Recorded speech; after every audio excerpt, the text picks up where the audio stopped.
Do you need an emergency budget? Yes, you do. But what if you don't have one and you need to save it up fast? We're going to give you 5 ways that you can do that.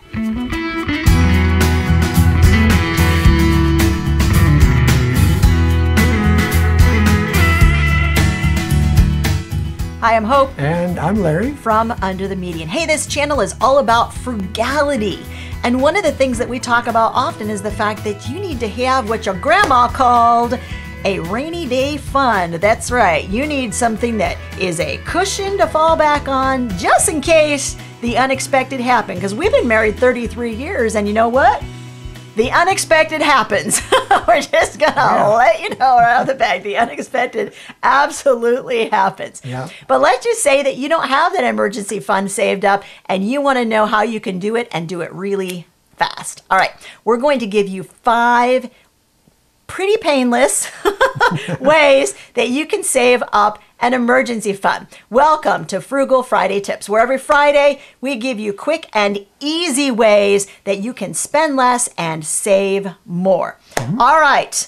Number 1, if they want to save up an emergency fund and they need to do it ASAP, how are they going to do it? They need to cut their budget to the bare bones. That's right. Now, we call this the BBB, and it's not the Better Business Bureau, people. It is the bare bones budget.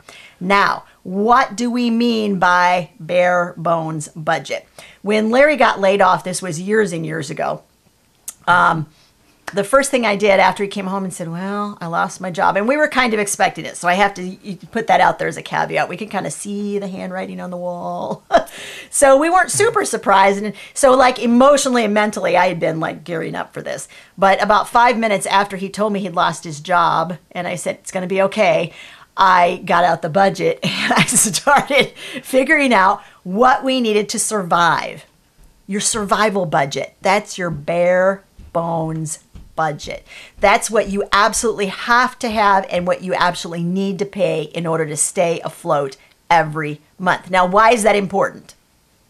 Well, it became very important when I lost the job because, for one, we had some money saved up in our emergency fund to run on for a very long time. That took the pressure off of me trying to find another job, and I didn't have to worry about the fact that we'd be able to make ends meet.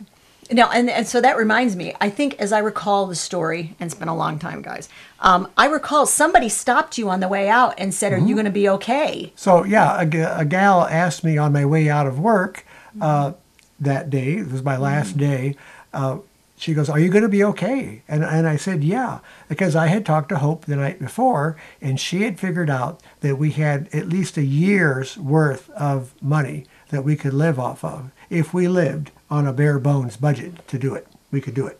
So that was our emergency fund. So when you cut your budget to the bare bones, you can really easily see where like the extra stuff is. The stuff that you really don't need to do every month or pay every month. Now, and we're talking everybody has areas of their budget they can cut, but they really don't think they can, right? So write down exactly what you need. What are the bills that you must pay every single month? And the stuff that doesn't fit into that, those are possibilities for quickly using that money to save for your emergency fund. All right, bare bones budget number 1. Number 2, you can sell possessions. Now, we are going to challenge you, all right? So this is the Hope and Larry challenge, all right? Set a timer for 30 minutes, right? That's not that long, 30 minutes. In that 30 minutes, I want you to walk around your house and pull things out of closets, off of shelves, wherever you can find it, in your garage, in your attic. That's really a place we put things that, we don't use very often. And I want you to create a pile in the middle of your floor of at least 15 things that you don't need and that you don't use and you would love to sell to someone else. It's amazing how much income that you have sitting around your house that you're not using. We did this last year. We did a major clean out. Now, we weren't doing this because we had to. We were doing it because we just want to lighten our load a little bit on the house. And I found old camping gear. I knew we were never going to use again. We're probably not going to go camping anymore. We're doing the Airbnb thing. With the jacuzzis, guys. We've gotten really spoiled, okay?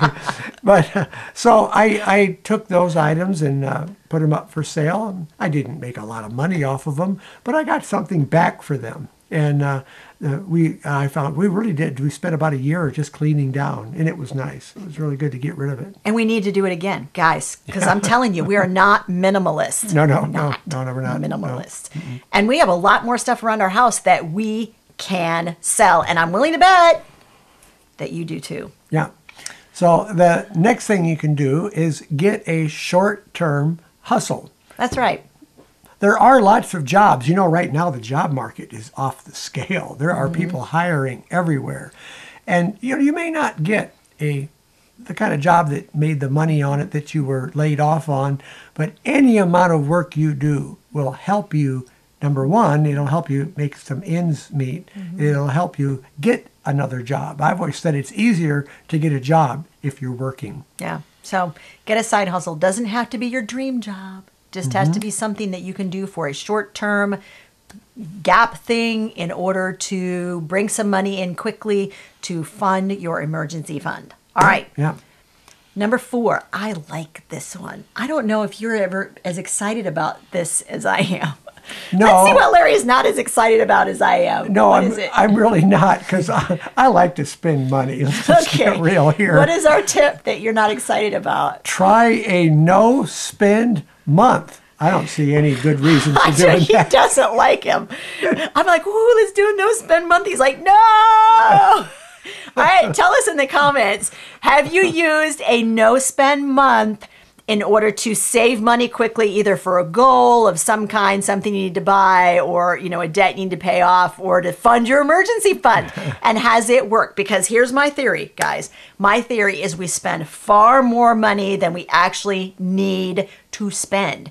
And if pressed, we actually could eat out of our freezer and our pantry without actually going to the grocery store for 30 days for any appreciable amount of things. I think there's far more in our house than we think there is in our house, and we don't need to go out and spend money. Now, when you say a no-spend month, now you don't mean that you're not going to pay your bills that come in. No. You mean spending extra money. Extra money. Like mad money, I would call it. Money that you would spend at a store on something you just wanted, didn't need. Yes, it's money that you spend that makes me mad. That's why we call it mad money. Yes, that's true.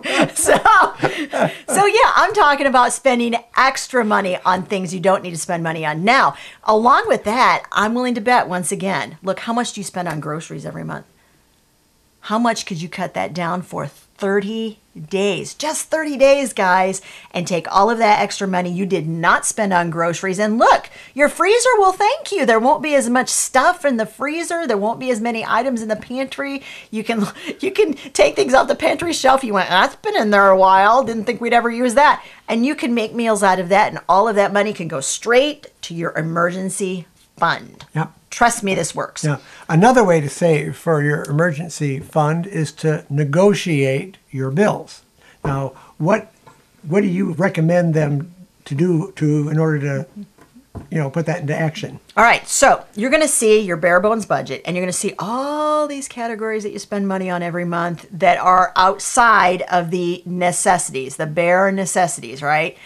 And so any of those items that you can either cut for a short length of time, like Netflix, y'all know that right now we have Netflix, and can we say I am far more hooked on Netflix than he is. I use it to watch Star Trek, and I've got all the DVDs. You would do away with it in a heartbeat. But if we were trying to fund our emergency fund, I would probably do away with it, okay? What else can you cut off for a period of time? Or, you know what? There are a lot of ways that you can call and say, I'm thinking of canceling your service, and they will reduce it greatly. Okay. So try to renegotiate your bills. And this is a great time, by the way, and we've said this before, to get new estimates on your house insurance and your car insurance, because I'll bet you can find a lower rate. So renegotiate those bills. Yeah. Now, when we are talking about an emergency fund, we're talking about a what? We're talking about a goal. All right. Oh, yeah. What is the number one predictor of whether they will reach their goals or not? Larry, do you know? Number one predictor.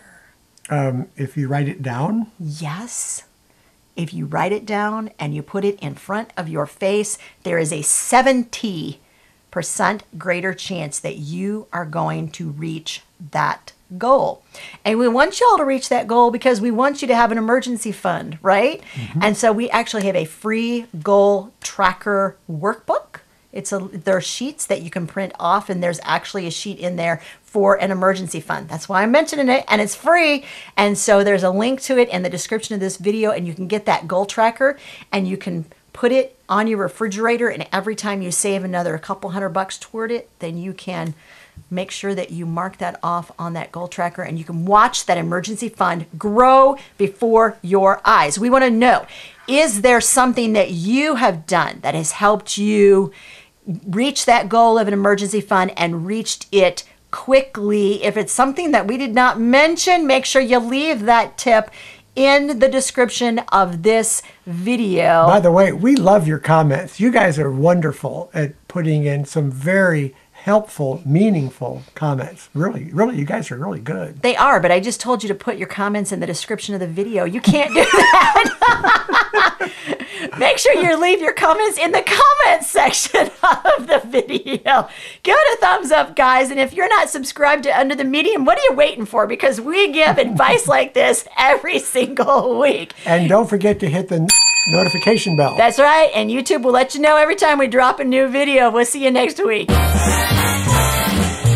If you want to learn all about how to live with a spirit of joy and abundance on a budget, well, I'm sorry, we're going to start that over again because this was like...